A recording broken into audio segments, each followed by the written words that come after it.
Where's my gun? Oh, shit. Kaboom! Oh, shit. Stop, stop, stop! That was shocking. Absolutely shocking. I'm sorry about this, ladies and gentlemen. Mum, can you play the music again? Thank you.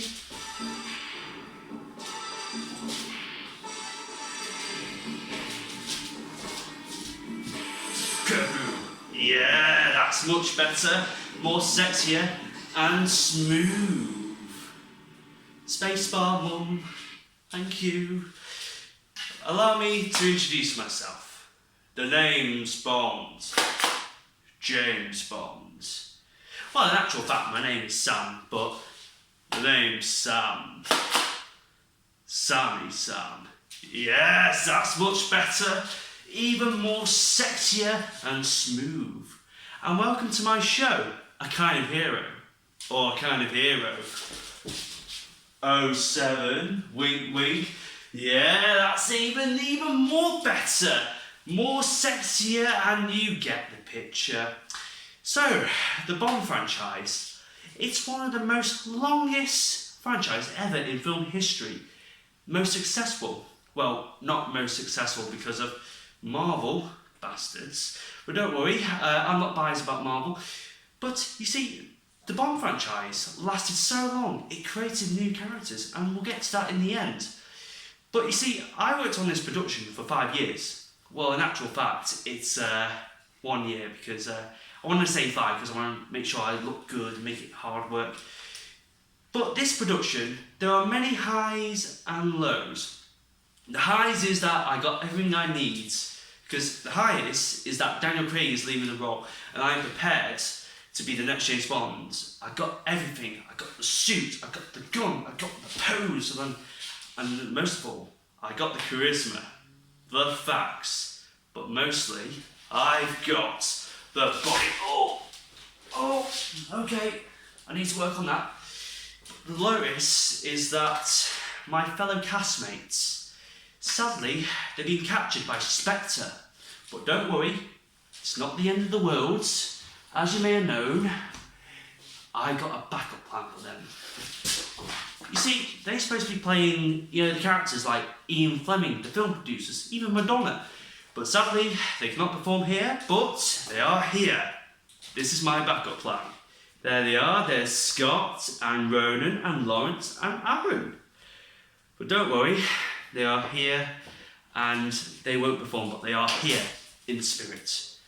So, ladies and gentlemen, let's dive into the history of the Bond franchise. So, sit back, relax, get your martinis out, shaken not stirred, as we dive into the history of the Bond films. Let's go back to 1961, when two film producers, Albert R. Broccoli and Harry Saltzman, developed an idea of turning the Bond books into a franchise. They approached Fleming with the idea, and Fleming loved it.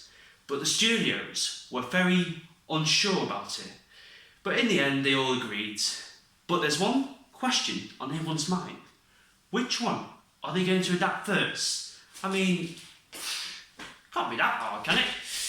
I mean, could it be Casino Royale? No, because apparently another producer's got the rights. Could it be Live and Let Die? No, because they don't know what to do with the story. Could it be Moonraker? No, because apparently they think it's too big. Well, they turned it into Star Wars in 1979. Could it be From Russia with Love? Never mind. Could it be Thunderball? No, another producer's got the rights. Could it be Goldfinger? No, because they don't know what to do with the story. But they decided to go with this one, Dr. No, because apparently the setting has one location, Jamaica, and you can't say no to that, can you? So they decided to go with Dr. No. Lucky them. Oh, shit.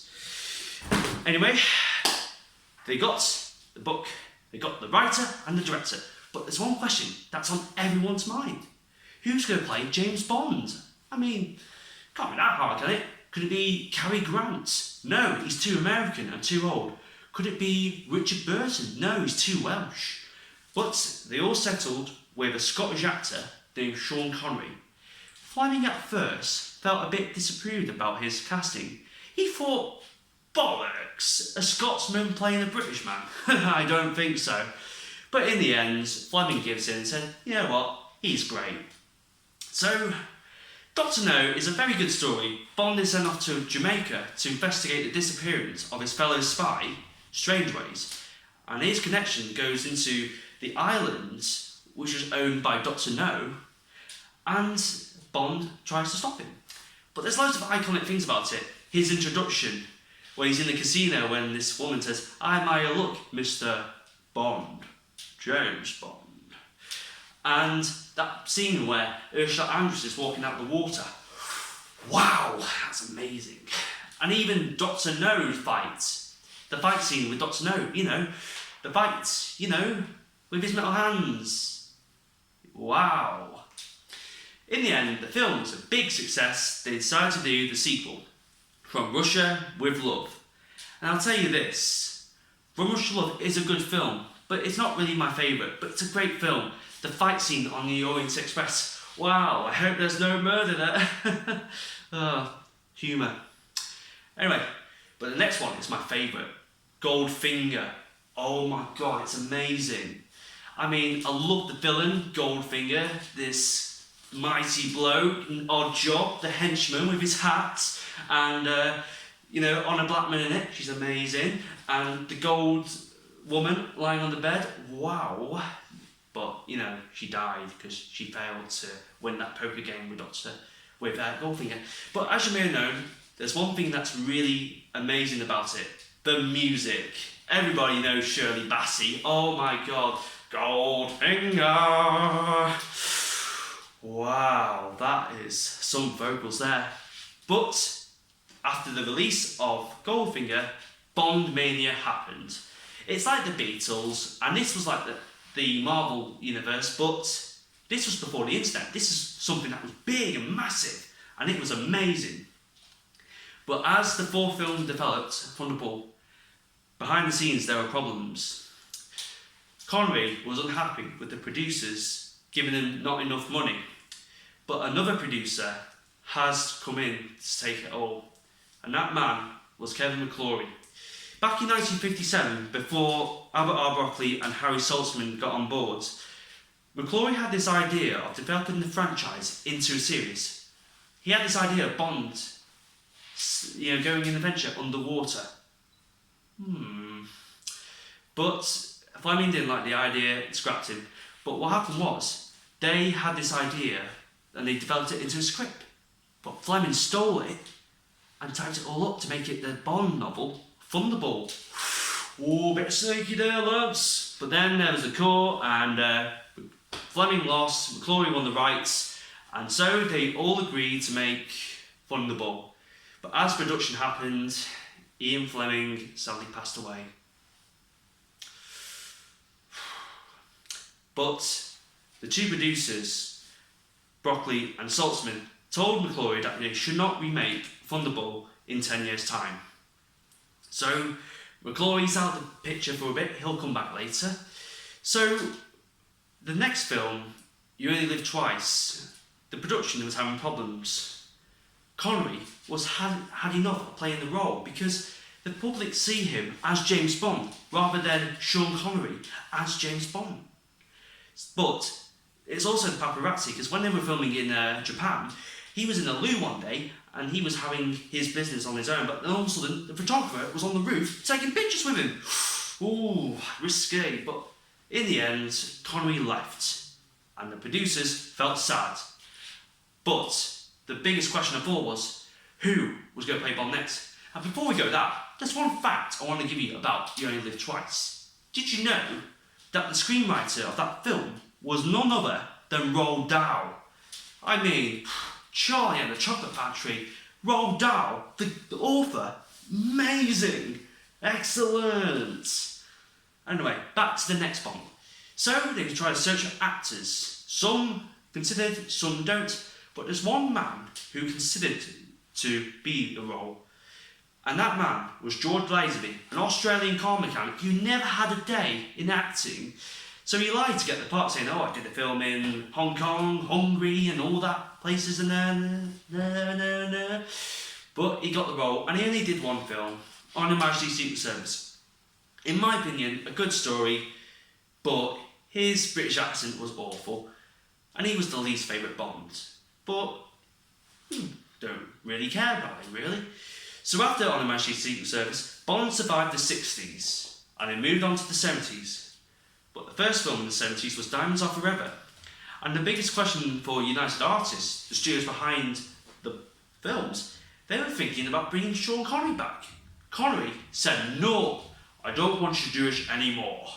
So, in the end, they decided to bring him back, and finally, they got him back and did it for one film, Diamonds Are Forever, which is a bit okay, a bit silly in places, but it's not the worst. Believe me, we haven't gone to the worst film yet. So, in 1972, they were looking for another actor to play it. They chose none other than Roger Moore. Roger Moore was a very popular actor in the 60s for playing the role of the Saints. You know, the... But I'll tell you this. Roger Moore was reluctant to play a role because he was probably about 40, in his late 40s when he took on the role. His first film, Live and Let Die, is probably my favourite Roger Moore film. I mean, there are loads of memorable moments. I mean, Baron Samedi, you know, the henchman who goes, ah. That was shocking there. And even the boat chase, oh my god, the boat chase is my favourite scene of all time. I really love the boat chase. You know, Bond's escaping from the guys, and all of a sudden, you know, he's been chased by the police as well. And there's one character that I really love, and his name is Sheriff J.W. Pepper. He's this like redneck cop that's always a bit of a goofy guy. He's like, you picked the wrong place, boy. Secret agent on whose side? But he did return in the next one. But the success was fantastic. But Moore was accepted as the next best James Bond. And so they decided to do the next film, The Man with the Golden Gun. It's alright. Britt Eklund's alright in it, but, you know, her character could have worked on more. Christopher Lee was fantastic as the villain, even though he had a third nipple. And, it was alright. But behind the scenes, there are problems arose. Harry Saltzman thought, like, the Bond franchise could get him into high positions in the film community, but things didn't work out. He had arguments with his partner, Albert R. Broccoli, because Broccoli wanted to focus on the Bond films rather than other projects. And United Artists were a bit worried about Saltzman's ability to kind of move into different places with films like the Harry Palmer films, Technicolor and all the other stuff.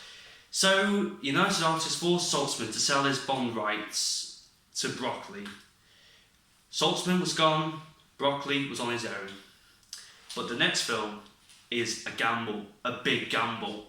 Because if this film failed, the franchise would have ended. But thank God it didn't. The Spy Who Loved Me is one of the most amazing Bond films of all time, my second favourite Roger Moore Bond, because it kick-started what was done back in 1962 with Dr. No, but it kind of really is memorable because of its henchman, Jaws, the guy with the metal teeth, and the theme song, nobody does it better, makes me feel sad for the rest. But I'll tell you this, it has one of the most amazing openings of all time. You know, Bond is being chased by Russians in the Austrian Alps, and he's going off the edge, and you thought, oh no, James Bond's going to die, no! But at the last minute, he pulled a parachute, and he descended into safety. And the theme song goes. But overall, the film was a huge success. And then the next film was completely weird. Moonraker. It's more of a sci-fi film than a Bond film, so they decided to turn it into Star Wars and Close Encounters of the Third Kind. At this point in the show, ladies and gentlemen, there was supposed to be an alien coming to descend around me, but since Spectre captured that alien, we have to skip that joke. Sorry. So, Moonraker was awful, but not as awful as the film that's going to be coming up soon, I promise, soon. So Bond survived the 70s and dived into the 80s with the first one, For Your Eyes Only. Good film, bit forgettable at times. But in 1983, this was the big year for Bond, because 2 Bond films are being released at that same time. Octopussy, no jokes there, and Never Say Never Again. This time, Never Say Never Again was the return of Connery. Oh my god! But McCloy was behind it. Irish bastard. But don't worry. So, Octopussy and Never Say Never Again were at war. The Battle of the Bonds. Bond versus Bond. But in the end, Octopussy won, leaving Never Say Never Again dropping into obscurity. Nobody does it better than Octopussy. But in 1985, as Roger Moore was about to become the age of 57, he was considered of retiring, and damn right he should. I mean, there's some weird moments in A View to a Kill. I mean, there's one bit where Mayday, played by Grace Jones, great musician, she goes into a room and she's discovered Bond in her bed. And he goes, Mayday, I've been expecting you. And yes, they did do it. Anyway, but there's one thing that I really love about the film. It's the music. Mom, can you play the music for me? Oh, you'll love this music. It's amazing. Really amazing. Oh.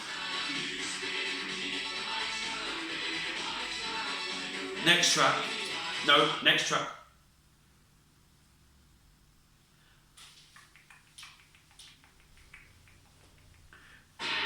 Oh. That's it.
Okay, stop the music. Bloody hell. No more, please. Bloody hell. How the hell did Roger Moore do that at the time of 57? Bloody hell. By that time, Moore left the role, and the hunt for the next Bond continues. So, they approached an Irish actor called Pierce Brosnan. You see, Brosnan prepared for the role.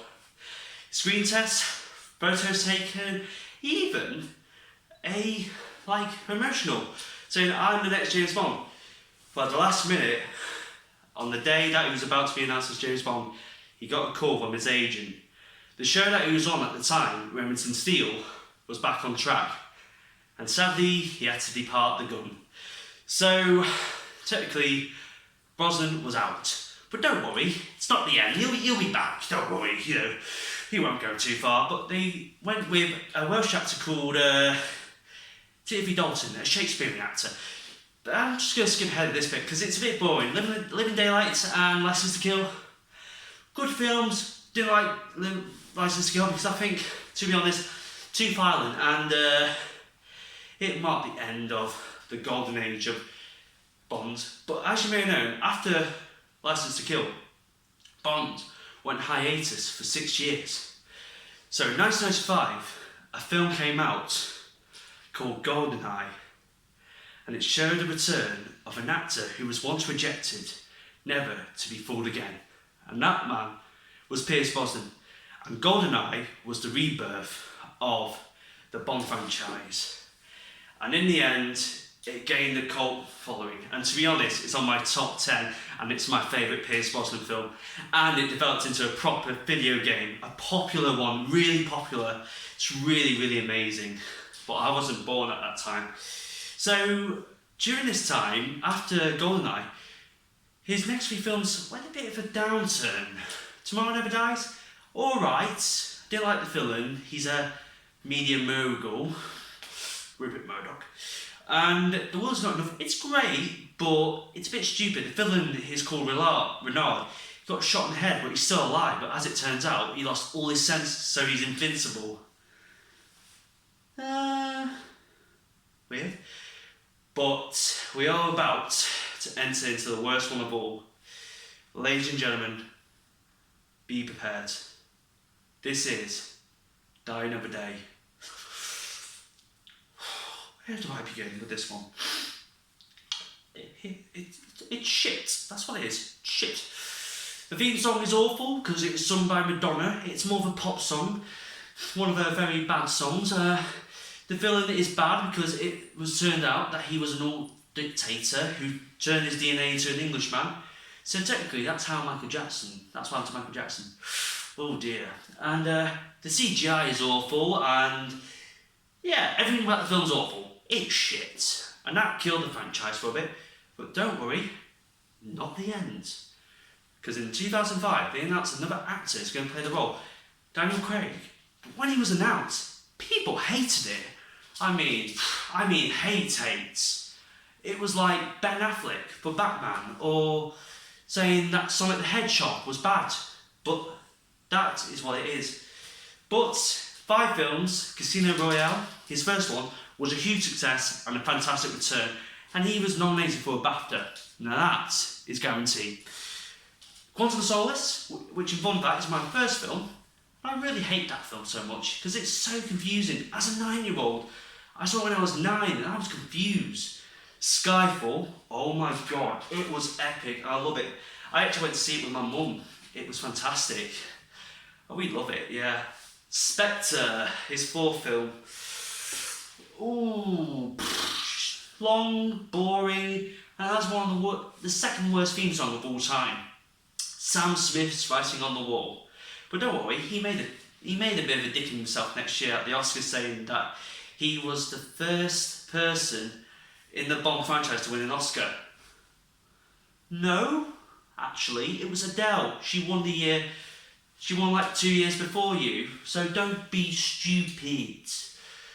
But No Time to Die, which is his latest one, apparently has production plague.